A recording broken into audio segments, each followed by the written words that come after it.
Assalamualaikum warahmatullahi wabarakatuh dan selamat pagi. Perkenalkan, nama saya Finyati Syadamo, berasal dari Universitas Jenderal Ahmad Yani Yogyakarta. Pada hari ini, saya akan membawakan promosi kesehatan tentang pendidikan seksual pada remaja. Baik, sebelum kita memulai masuk dalam inti pembahasan, baiklah kita untuk melihat atau menyaksikan kasus seksual yang terjadi pada remaja. Polisi menggerebek pesta seks yang digelar di salah satu ruko di kawasan Kelapa Gading, Jakarta Utara. 141 orang yang ikut dalam pesta berjudul The Wild One itu ditangkap pihak kepolisian. Penggerebekan berlangsung Minggu malam. Kasat Reskrim Polres Jakarta Utara menyatakan para tamu yang ikut serta dalam pesta tersebut dikenakan biaya Rp185.000.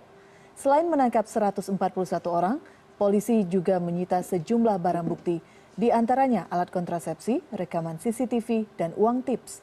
Polisi menjerat pelaku dengan Undang-Undang Nomor 4 Tahun 2008 tentang pornografi. Baik Bapak Ibu, saudara-saudari, dan adik-adik yang terkasih, sudah melihat ya berita tadi, 141 orang ditemukan dalam pesta seks di suatu ruko. Ya, sangat tragis sekali ya, pada usia yang sangat muda melakukan hal yang tidak baik. Ditemukan alat kontrasepsi dan ditemukan rekaman CCTV. Wah, bahaya sekali ya. Bahaya sekali ya. Sebelum kita masuk dalam pembahasan kita, lebih baik kita mengetahui terlebih dahulu apa itu remaja dan apa itu usia pada remaja. Ada yang tahu? Tidak ada ya. Pasti banyak yang berpikir remaja itu ya kita lah remaja. Ya, bukan begitu ya. Usia pada remaja ataupun remaja itu berbeda pengertian. Nah, kita membahas terlebih dahulu remaja dulu ya.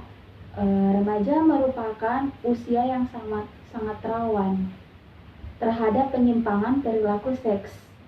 Sedangkan pada usia remaja itu merupakan usia yang sangat labil dan sedang dalam proses pencarian identitas diri. Contohnya, seperti mereka ingin mengetahui lebih dalam bagaimana itu seks, apa itu berhubungan dengan lawan jenis. Pada era globalisasi saat ini yang semakin tidak terbatas, dapat menimbulkan kasus pornografi, porno aksi, dan rasa ingin tahu yang membuat para remaja ingin cenderung mencari tahu melalui CD, foto, buku, ataupun internet.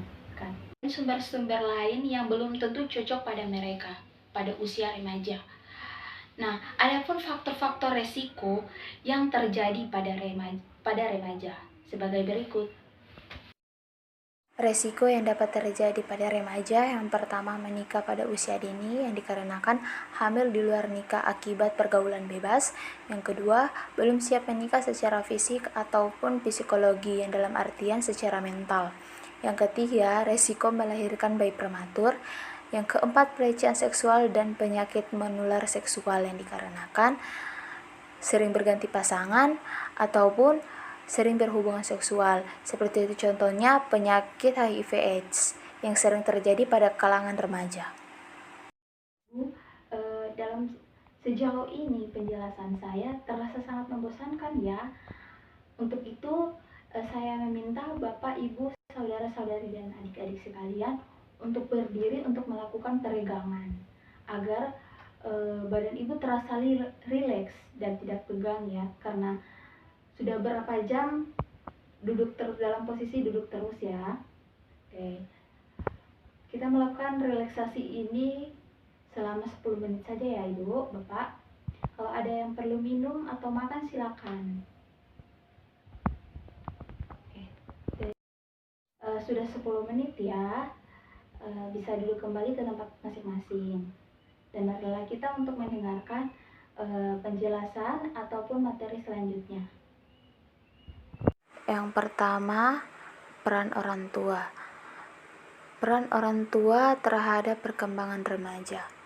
Peran orang tua sangatlah signifikan terhadap perkembangan remajanya. Orang yang cenderung tertutup tidak bisa memberikan arti penting pendidikan seks bagi remaja, maka akan berakibat pada pergaulan bebas remaja. Kedua, peran orang tua dalam memberikan pendidikan seksual pada remaja baik dari segi agama maupun dari segi kesehatan. Yang ketiga, peran orang tua dalam pembinaan remaja merupakan kunci bagaimana remaja itu akan terbentuk, di mana orang tua berperan sebagai pendidik. Dan yang keempat, orang tua hendaknya berperan sebagai pendidik, terutama memberikan pendidikan seks yang baik dan benar kepada remaja.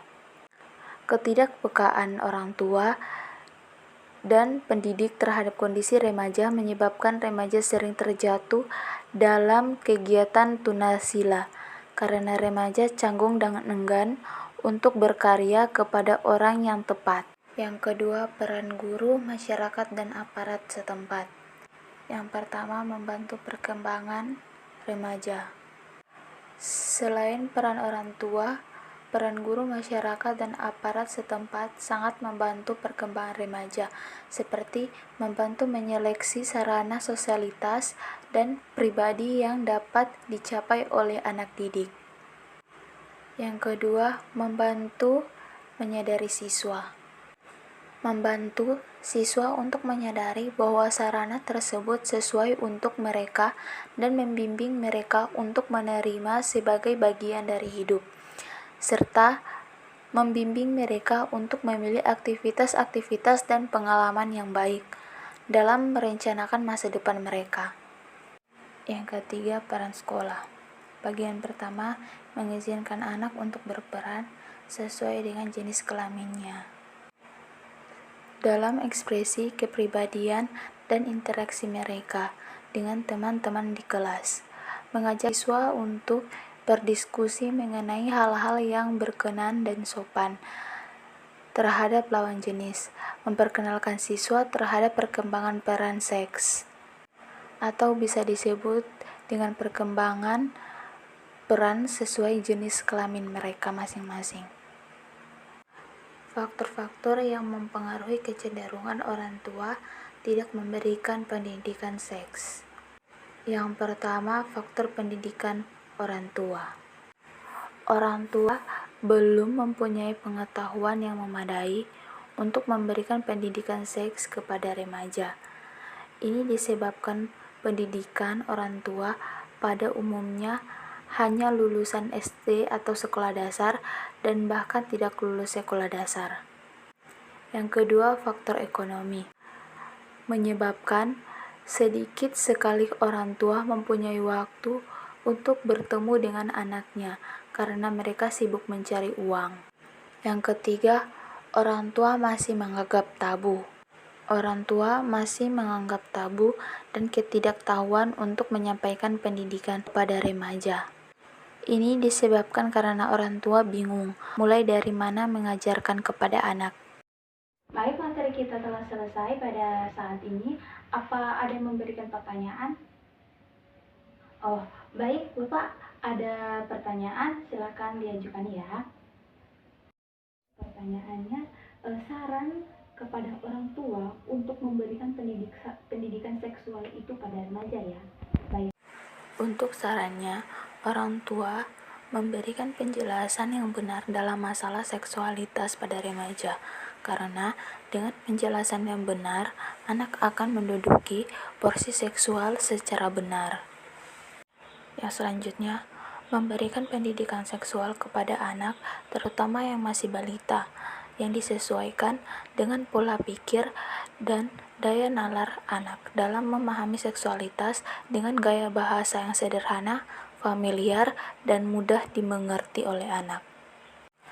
Selanjutnya, orang tua sudah saatnya membuka diri tentang masalah seksualitas pada remaja dengan menambah pengetahuan dan membaca buku tentang masalah seksualitas remaja, koran, majalah, televisi, dan sumber-sumber lainnya.